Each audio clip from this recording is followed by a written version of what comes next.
Open your eyes, time to wake up. Enough is enough is enough. Hello everyone, I'm Wendy and I first joined the AntiPoverty Network just over a year ago. I was attracted to the group because I needed someone to help me with my job network, and I had been informed that they do advocacy.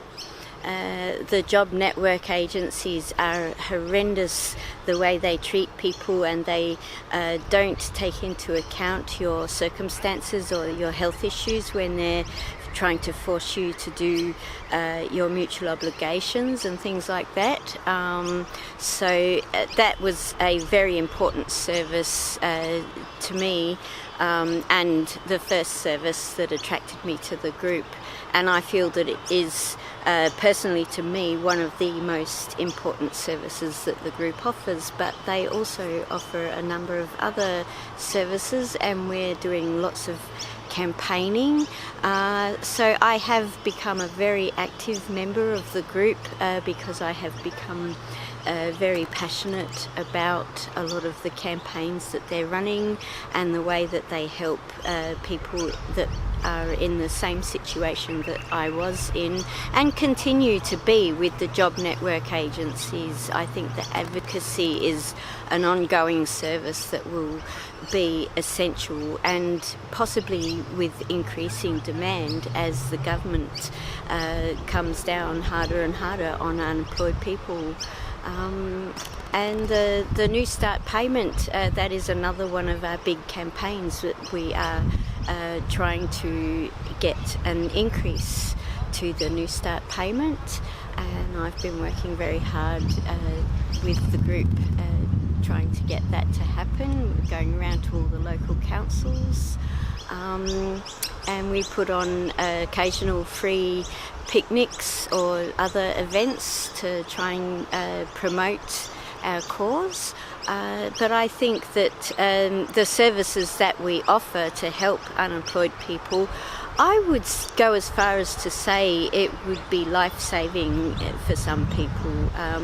I know for me it pretty much was. I had reached a point of such desperation where I probably wouldn't be here today if I hadn't have met the group. When I think about the AntiPoverty Network, I really think that it actually is unique, because we are the voice of the poor.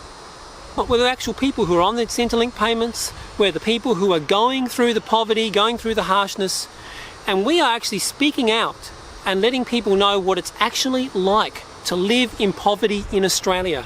And that's one of the strengths that AntiPoverty Network does, is because we bring that voice to those who need to hear it. We bring it to politicians.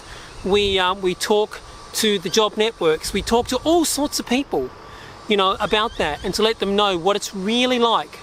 Oftentimes you may not actually hear that on the mainstream media, and that's so important.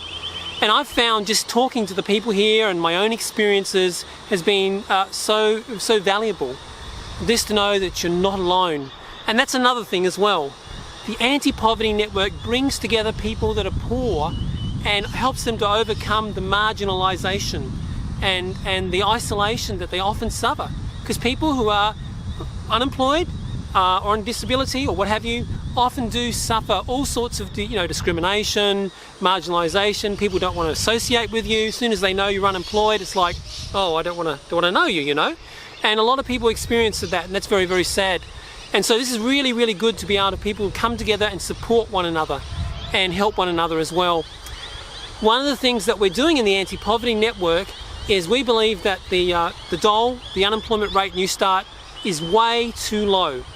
And so what we're doing is asking local governments to advocate on our behalf and ask the federal government to raise New Start, which in real terms hasn't been raised for 23 years. We believe that's important. Actually getting local governments who themselves represent tens or hundreds of thousands of people to actually go out to the federal government and say, hey, our residents are doing it tough.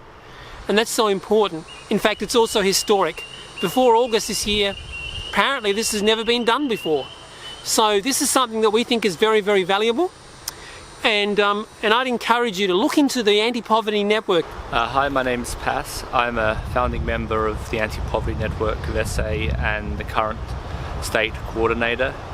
I think what makes the Anti-Poverty Network truly unique is that it really is an organisation led by people in the firing line, and all of our members are people who know firsthand what it's like to be out of work and living in poverty, and I think that it gives the group some strength. Actually, we take seriously the experiences and the insights of people who have to battle Centrelink and battle job agencies and deal with often extraordinary cost of living pressures. Our sort of unofficial philosophy is poor people are the experts in poverty and unemployed people are the experts on unemployment, but by and large those groups of people are silenced and marginalized and excluded from public life and political life, and rarely get any access to the media. And so a big part of our work is to give a voice to those people and to build campaigns that they can lead, that they can shape. And the biggest of those campaigns for us at the moment is our Councils and New Start campaign. We've seen 10 councils across South Australia representing 580,000 residents publicly support a Raise to New Start. This is a campaign that's not happening anywhere else in the country.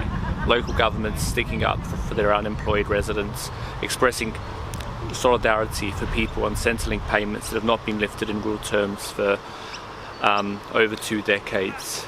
The group has steadily grown over the past 4 years, and I think like every year we get a little bit better at our campaigning work. We get a little bit better at attracting and maintaining people on low incomes and integrating them in the group, but there's a long way to go. We now have 5 branches across different parts of Adelaide, but our work's not done because we know that every year there's a new range of attacks on people on Centrelink payments. So there's constantly a need for us to organise people on low incomes, to give them a voice and to give them strength. Hi, I'm Sam. I'm one of the first members of the Anti-Poverty Network, and it's been great being around for about 4 years. It's been great to see Anti-Poverty Network grow from being Stop Income Management in Playford, and this year has definitely been the best year that we've had so far. I can't believe that each year our conference keeps getting bigger and bigger. This year's conference was fantastic with so many great speakers, and the highlight for me was really having the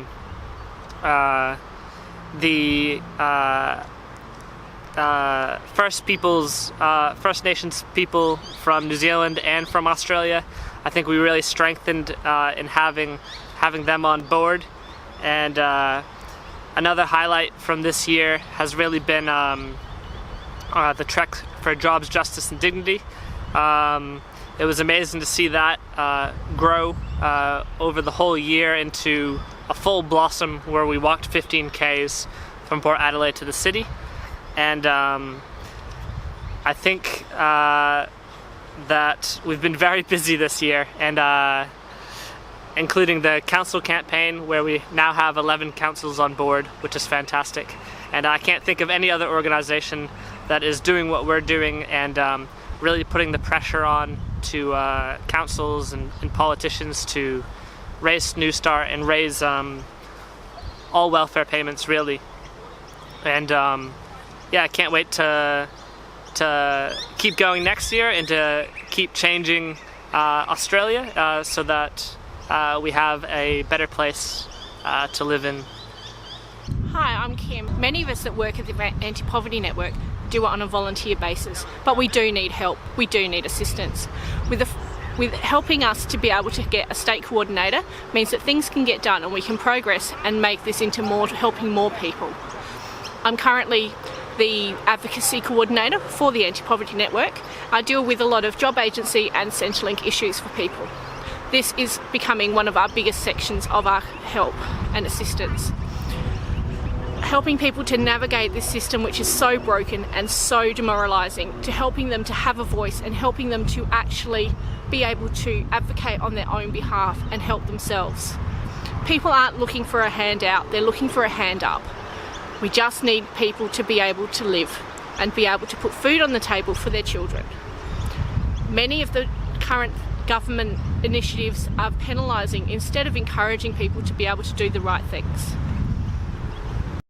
Hi, my name's Elena and I've been with the APN for around about 6 months now, and the reason why I find the APN important, in my opinion, is because they listen to people that not many other Australians will actually pay attention to with regards to the welfare bashing that is happening in Australia. Low income people are being completely demonised, and especially the youth in Australia are somehow expected to just suddenly walk into a job in many cases, and if not, then they somehow are supposed to be able to survive on $260 a fortnight,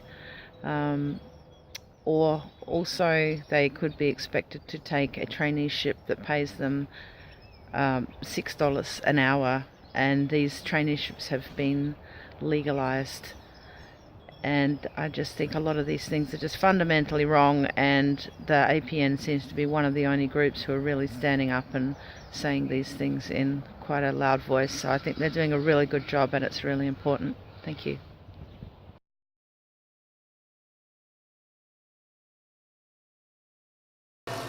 Okay, welcome to day 2 of Attack Poverty, Not the Poor.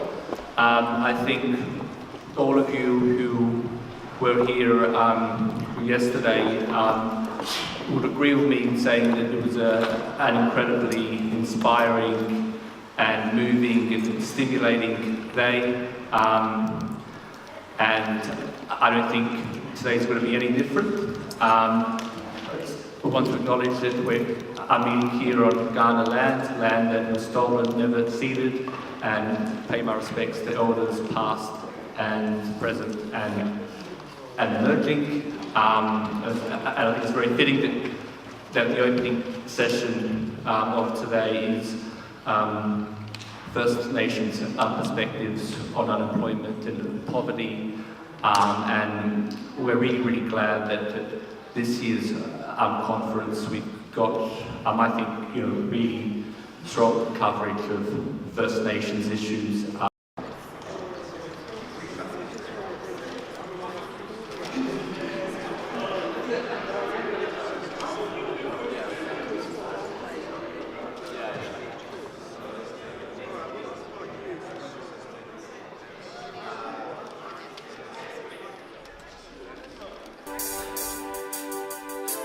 Open your eyes, time to wake up.